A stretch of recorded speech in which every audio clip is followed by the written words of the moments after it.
Another day, another game na naman tayo mga doy. Sa pagkakataon na yun, iniwanan ko talaga yung pagong kasi yung kalaban yung pinunteriya ko mga doy. Kaso mali man yata yung ginawa ko. Madaldal ka eh. Nakakahiya kasi. Kauremeli, bakit ko basta?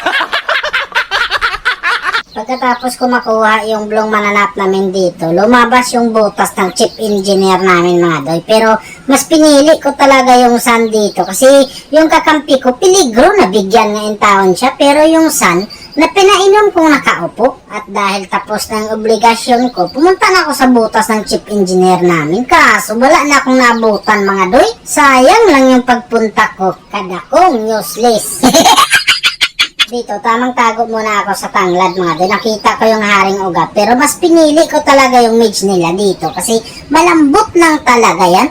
Kaya lang dumating yung hanabi. Kaya sabi ko, tamang backyard muna kayo. Kaya lang nahigit siya ng robe. Kaya bumalik din talaga ako mga doy. Saktong-sakto lang din talaga yung pagbalik ko. Kasi yung haring ugat, nabigyan ko. Pagkadakong swerte. Dito, inatake na naman namin yung pagong mga doy. Pero pinuntahan ko talaga yung Harley kasi para maitaboy ko talaga. Yung talaga ang pakay ko mga doy. Kumbaga, sa retrihan, wala na tayong kaagaw dyan. Mindset ba? Mindset lagi ay makalagot. Dito, nakita ko na naman yung butas ng chief engineer namin. Kaya pumunta na naman talaga ako dito mga doy. Kumbaga, nag-respo ako. Saktong-sakto talaga yung pagka-respo ko mga doy. Binas na butas yun. Ay naku po, pahamak pala na butas. Dito, nag-aaligid-aligid na rin sila dito sa malaking mananap mga doy. Nakita ko yung haring ugat. Ginulat-gulat ko lang naman talaga yan siya. Hindi ko talaga papalagayan yan. Kaya lang, nahigop ako mga doy. Tapos na ultimitan pa ako ng Harley. Napakaswerte. Buti na lang may kumapit pa. Ba't parang masama ang loob nyo, ha? Magaling ang tsamba mo, malakas eh. Dito, lumabas na naman yung butas ng chief engineer mga doy. Kanina, hindi tayo sinuwerte. Pero ito sa pagkakataon na to mga doy, nararamdaman ko talaga, ito na yung swerte ko. Kumbaga, ito na yung buwinas na pagpasok ko. Kaya ang pinunteriya ko dito, yung mage nila, kasi malambot lang talaga yan. Buwinas talaga to mga doy. Nararamdaman ko. Ano ba naman yan? Pahamak pa rin na butas yan. Wala kaming pakialam! Bakit ba?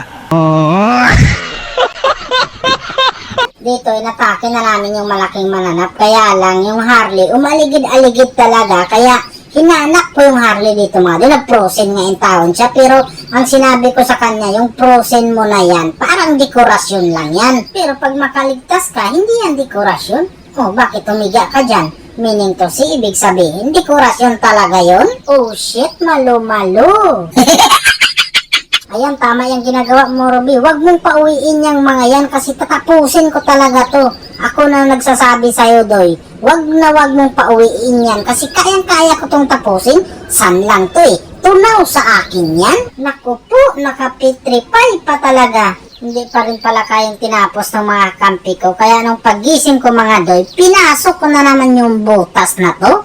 Kahit kanina, hindi to nakisama sa akin kasi lagi akong napapahamak. Kaya dito, narinig ko na naman yung victory!